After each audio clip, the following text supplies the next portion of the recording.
La vérité, c'est que les années se suivent mais ne se ressemblent pas. Il y a des années qui ont un impact plus important dans votre vie que d'autres années. Ça pourra être l'année durant laquelle vous avez acheté votre première maison, l'année durant laquelle vous avez accueilli votre premier enfant, l'année durant laquelle vous vous êtes marié, ou même encore une année durant laquelle vous avez perdu un être cher.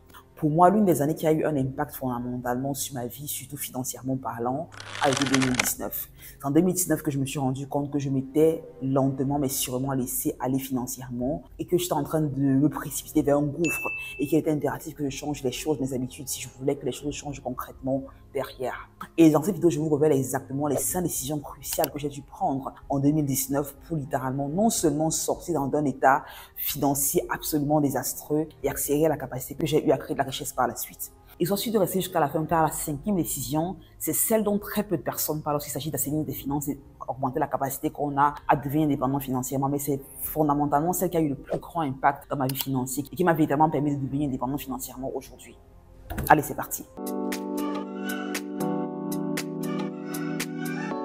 Et si vous me découvrez à l'instant sur cette chaîne, mon nom c'est Jolité Mathieu, je suis passionné d'entrepreneuriat, de business et de finances. Et sur cette chaîne, je partage avec vous différentes stratégies pour vous aider véritablement à assainir vos finances, mais à comprendre exactement comment investir et multiplier votre argent sur le long terme. Et ce désir de partager vient du fait que je me suis rendu compte à un moment donné que on parle beaucoup d'indépendance financière, on parle beaucoup d'abondance financière, mais ce sont des objectifs qui sont littéralement impossibles à atteindre si on n'est pas éduqué financièrement, si on n'a pas une bonne éducation financière, si on n'a pas une bonne discipline financière. Et la discipline financière, c'est une chose que j'ai dû apprendre en 2019 quand j'ai eu le sentiment que mes finances étaient totalement désastreuses. Et la raison pour laquelle en 2019, c'est le déclic pour moi, je me rends compte qu'il est absolument impératif que j'assainisse mes finances. C'est parce qu'à ce moment-là, bien que j'avais le salaire dont j'avais toujours rêvé, je travaillais dans la boîte de mes rêves et j'avais vraiment le rêve d'enfant qui s'était réalisé. Être cadre dans une grosse boîte de la place, avoir un salaire au-dessus de la moyenne, je me rendais compte rapidement qu'à la fin du mois, mes économies étaient de plus en plus minimes parce que mon style de vie avait drastiquement changé. Et dans cette vidéo, je partage avec toi les 5 décisions que j'ai prises pour changer le tir. Et la première consiste à m'éduquer financièrement. Je pense que lorsqu'on va à l'école, on apprend des matières telles que la mathématique, la géographie, la chimie, mais on ne parle pas fondamentalement d'argent. Avec toutes les études que j'ai fait, avec un background en comptabilité, une licence en finance d'entreprise, un master en statistique et finance, comment ça se fait que j'ai du mal à gérer mes finances? Et je me suis rendu compte que c'est parce que fondamentalement, je manquais d'éducation financière. La vérité, c'est que beaucoup de personnes avec qui je parle, que j'accompagne, se rendent compte très tard qu'elles ont 40 ans, 50 ans, qu'elles ont pris des décisions qui ne sont pas forcément liées à une éducation financière stable. Elles sont laissées distraites par la gratification instantanée, non pas forcément penser sur le long terme. Et donc, c'est quoi l'éducation financière? L'éducation financière, c'est la capacité que tu as à gérer ton argent de façon beaucoup plus mature. Parce que l'argent, c'est un sujet très émotionnel. Et très souvent, les décisions qu'on prend autour de l'argent ne sont pas des décisions rationnelles du tout. Ce sont des décisions qui sont ancrées dans un désir de plaire, un désir de prouver, un désir de se faire plaisir et qui très souvent sur le long terme nous rattrape. Et vu que l'éducation financière est fondamentalement absente de notre système éducatif, il est impératif pour toute personne de s'équiper personnellement de stratégies, de ressources pour s'éduquer financièrement. Et dans l'une des premières décisions que j'ai prises pour assainir mes finances en fin 2019 était de me rendre fondamentalement compte qu'il fallait que je m'éduque financièrement. Il revenait à moi de m'éduquer financièrement. Et ça a commencé fondamentalement par lire des bouquins tels que Père riche, Père pauvre, de Robert Kiyosaki, le Cash Flow Quadrant, L'homme le plus riche de Babylone, et même encore L'argent là de le maîtriser de Tony Robbins. Ce sont des bouquins qui m'ont fondamentalement changé ma perspective autour de comment non seulement épargner son argent plus rapidement, mais comment le multiplier, comment l'investir de façon judicieuse en minimisant drastiquement les risques qu'on prend. Parce que la vérité, c'est que devenir riche, en fait, c'est un plan. Et si on n'a pas de plan pour devenir riche, si on n'a pas de plan pour accumuler de la richesse, on se retrouve à un moment donné, on se réveille, on se dit waouh, les années sont passées, j'ai le sentiment que je fais du surplus, mon fonds d'épargne n'a pas forcément augmenté, mes investissements sont littéralement nuls.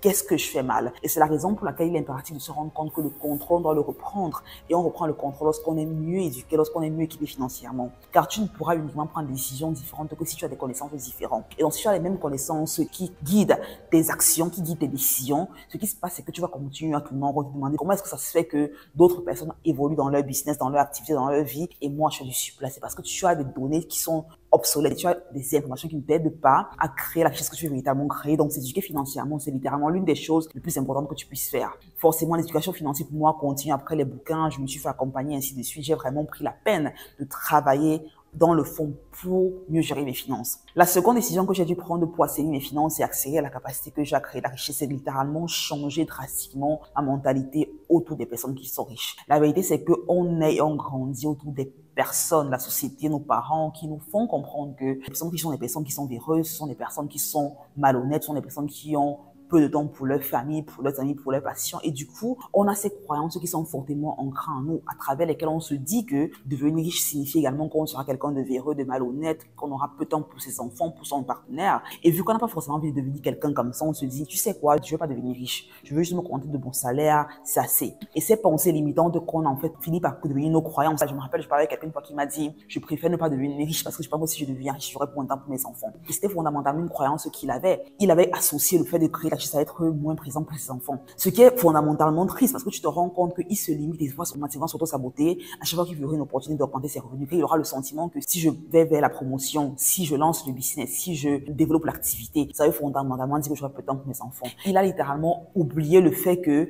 lancer l'activité, prendre le risque, investir en lui ou investir en elle dans ce cas de figure éventuellement pourrait plutôt signifier qu'il a plus de temps derrière puisqu'il aura une capacité financière plus importante, une liberté de temps plus importante pour passer du temps avec ses enfants et même offrir un futur meilleur aux enfants en question. Et donc, c'est important vraiment d'auditer les croyances qu'on a autour de l'argent, car ces croyances-là, bien qu'elles soient insidieuses, sont vraiment comme des ennemis invisibles que si on n'adresse pas fondamentalement, on se retrouve en train de vouloir quelque chose de subconsciemment, mais de s'auto-saboter fondamentalement pour ne pas aller vers ce qu'on veut vraiment avoir, parce qu'on se dit que ça fait qu'on soit un parent moins présent, ça va faire qu'on soit un époux ou une épouse moins présente, ce qui est absolument faux. Et les mentalités prêtes à l'argent peuvent également se faire voir sur notre aspect, ce qui est ici de dépenser de façon excessive. Parce qu'on a souvent le sentiment que les personnes qui sont les personnes qui ont les plus grosses voitures, qui ont les plus grosses maisons, qui ont les derniers gadgets électroniques, ce qui est absolument faux. J'étais dans un cas où je me disais, vu que j'ai un salaire plus important, vu que je suis un cadre, il est important que je montre également avec mes accessoires ce que je suis quelqu'un de riche. Ça veut dire, j'ai pris un appartement beaucoup plus grand, j'ai pris un véhicule beaucoup plus gros, j'ai commencé à avoir un style de vie totalement au-dessus de mes moyens. Lentement, mais sûrement, je me suis rendu compte que mes économies commençaient à s'effriter. Je me suis dit, mais comment ça se fait que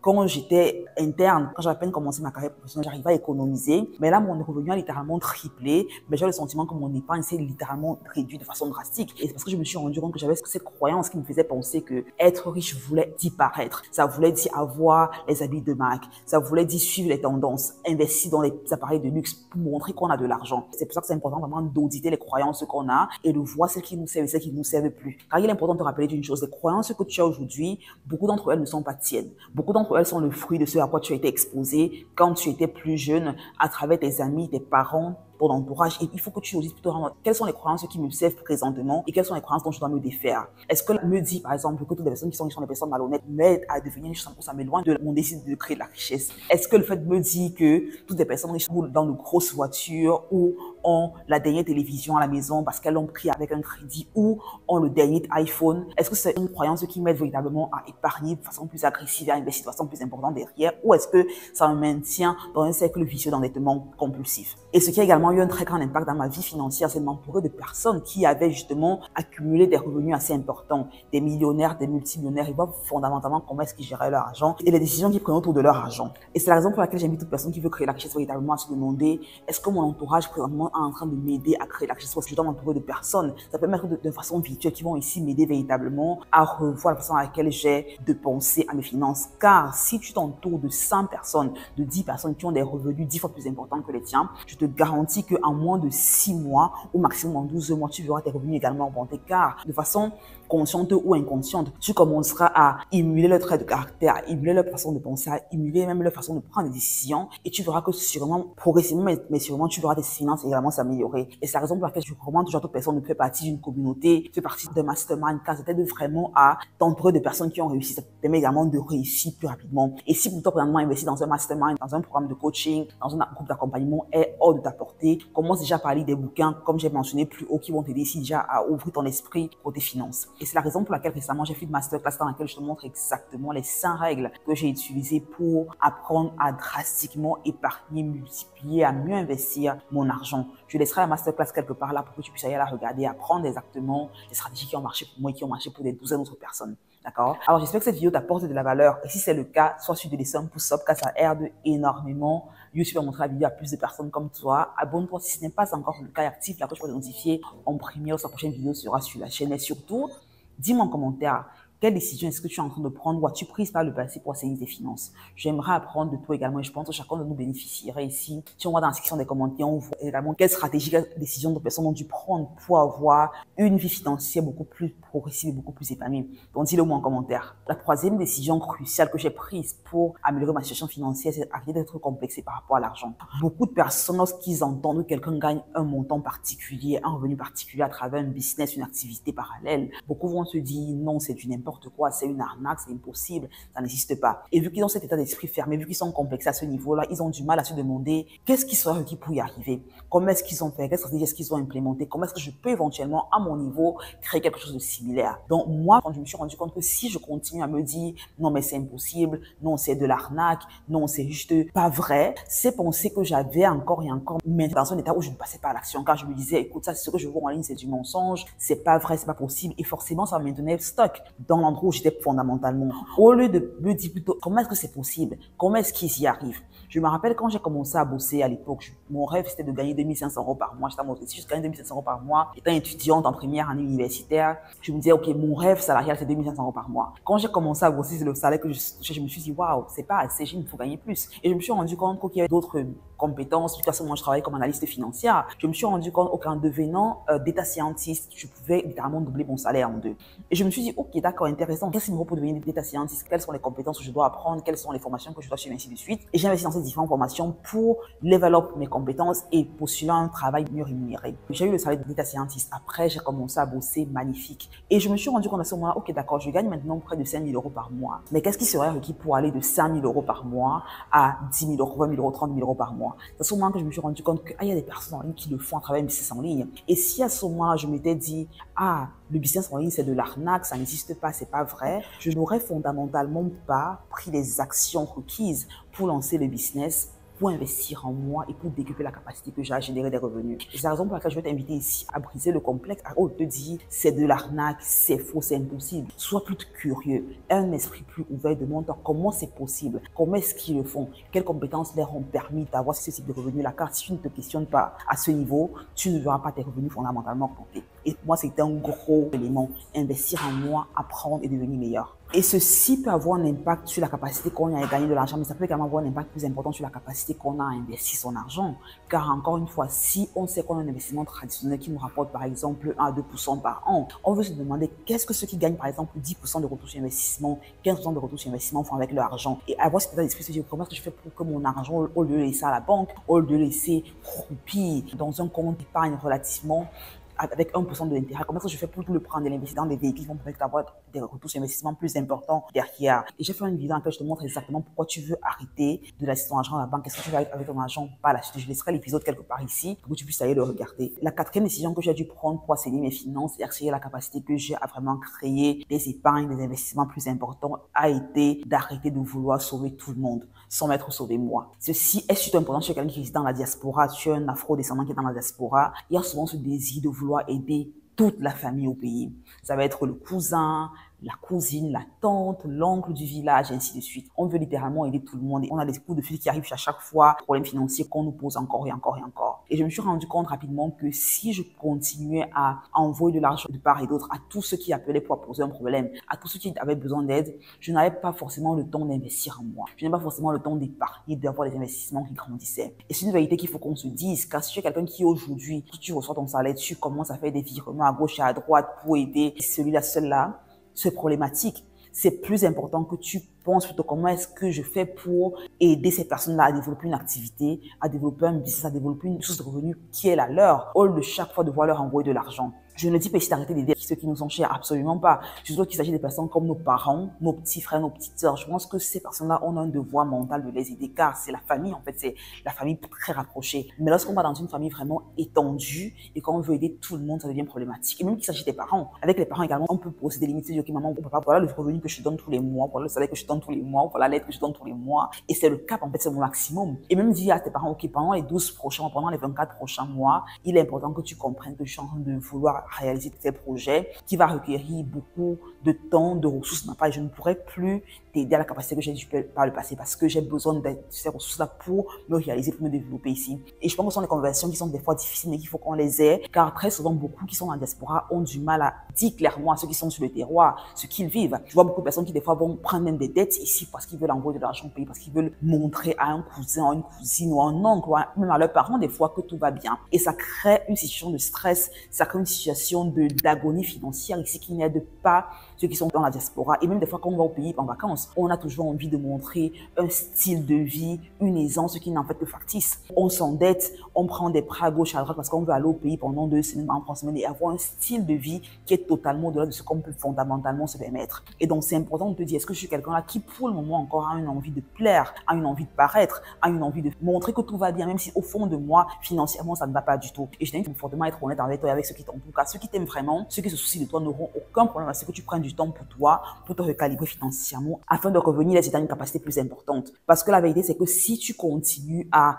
emprunter à Paul pour donner à Georges, ou emprunter à Marie pour donner à Sylvie derrière, tu n'auras jamais la capacité à créer de la richesse sur le long terme. Tu auras toujours du mal à avoir tes économies qui sont importantes, d'avoir ton épargne qui va grandissant, d'avoir des investissements qui vont grandissant. Il est important qu'à un moment donné, tu coupes le cordon temporairement, tu te focalises sur toi, sur tes économies, sur ta vision, sur tes projets. Pendant, ça peut être 12 mois, 24 mois, réduis la capacité que tu envoies l'argent à gauche à droite afin de pouvoir véritablement te projeter au next level et pouvoir les aider une capacité plus importante derrière. Et il y a une chose que j'ai apprise qui a fondamentalement changé la façon à laquelle je vois l'aide à la famille. La vérité, c'est que les problèmes ne finissent jamais. Tes parents, tes cousins, tes cousines, tes oncles auront toujours des problèmes. Et que tu puisses leur envoyer 100 euros en 2010 ou que tu réussisses à les envoyer les 1000 euros en 2030, en fait, cet argent les aidera à la même capacité. Et donc, au lieu de continuer à prendre tes économies qui sont très maigres pour voilà les aider derrière, continue d'avoir investi sur toi, ta famille, tes projets ici, est une bonne base financière avant de pouvoir entrer et investir une capacité plus importante. Car si tu continues dans ce cercle, en fait, tu auras du mal à créer de la richesse véritablement derrière. Et la cinquième chose que j'ai dû apprendre pour véritablement réussir financièrement, c'est la beauté de prendre des risques. La vérité, c'est que tu n'auras jamais réussi à différence si tu continues à faire les mêmes choses que tu as fait par le passé. Il faut que tu comprennes que investir en toi, prendre des risques, choisir un parcours qui est différent de la norme, c'est ce qui va vraiment te permettre de créer des revenus plus importants rapidement. Beaucoup de personnes veulent suivre le schéma classique, ça veut dire aller à l'école, avoir des diplômes, avoir un boulot, travailler jusqu'à ce qu'ils ont 40 ans, 50 et puis aller à la retraite. C'est un schéma qui a marché fantastiquement bien pour nos parents. C'est la raison pour laquelle ils nous ont boosté, ils nous ont appris à avoir le même schéma qu'eux. Mais la vérité, c'est qu'on vit à une qui est fondamentalement différente. On a des challenges qui sont fondamentalement propres à cette terre à laquelle on vit, que nos parents ne comprennent absolument pas. Des challenges tels que les AI, des challenges tels que les réseaux sociaux, les challenges tels que le fait qu'on est dans un environnement socio-économique fondamentalement différent. Ce qui veut dire quoi? Ce qui veut dire que si tu te limites uniquement sur une source de revenus, si tu te limites uniquement sur un salaire et que tu ne prends jamais de risque pour devenir meilleur, pour apprendre de nouvelles compétences, pour te challenger, pour être hors de ta zone de confort, ce qui se passe, c'est que tu auras le sentiment que bien que ton salaire sur le papier allait assez élevé, concrètement, ton pouvoir d'achat se rétrécit de plus en plus drastiquement. Tu te rends compte que tu seras limité fondamentalement sur la capacité que tu as acheté, à te faire plaisir, à épargner, à investir. Et c'est la raison pour laquelle prendre des risques ici, des risques qui sont calculés tels que investir en toi, apprendre des compétences en demande, lancer un business, lancer une activité parallèle en ligne, pour accélérer la capacité ici que tu as à avoir des revenus qui vont crescendo. Ça a été une des choses les plus importantes que j'ai dû faire pour générer des revenus plus importants. Car la vérité, c'est que, comme je dis toujours, tu peux uniquement épargner à la capacité à laquelle tu gagnes. Et donc, ton salaire n'a pas de plafond, mais ton épargne sera toujours plafonnée par la capacité que tu as à gagner des revenus. Donc, ça veut dire que si tu es uniquement focalisé sur la capacité que tu as à épargner et que tu ne penses pas comment gagner plus de revenus, tu seras rapidement limité car tu as un plafond de verre qui sera ici. Combien est-ce que je gagne? D'accord? Si tu gagnes, par exemple, 3 000 euros de salaire net par mois, et que tu as des dépenses de 2 500 euros par mois, ton épargne nette sera de 500 euros. Si tu veux, par exemple, épargner plus, ça va te créer que tu aies un style de vie beaucoup plus négatif. Ça veut dire que tu vas commencer à couper sur la viande à la maison, commencer à couper sur le poisson, commencer à couper sur des petits plaisirs que tu as avec tes enfants, ta famille, pour vous épargner plus. Donc, on dit que si tu te dis comment est-ce que je fais pour gagner plus d'argent, comment est-ce que je fais pour lancer le business, lancer l'activité afin de générer plus d'argent derrière, je te garantis que tu auras ici ton épargne qui va crescendo rapidement. Et j'ai fait une vidéo dans laquelle je te montre ici les 5 business que tu peux lancer du confort de chez toi en ligne et je laisserai la vidéo quelque part ici pour que tu puisses aller la regarder. Si cette vidéo t'a apporté de la valeur, sois sûr de laisser un pouce up, abonne-toi si ce n'est pas encore le cas, car je me suis rendu compte à mon plus grand désarroi remarquera qu'on a uniquement 30% de personnes qui regardent la vidéo qui s'abonnent. Abonne-toi si ce n'est pas encore le cas, active la cloche pour être notifié à la prochaine vidéo qui sera sur la chaîne très prochainement. Si cette vidéo t'a apporté de la valeur, partage avec un ami que ça peut éventuellement aider. Je te retrouve au prochain épisode.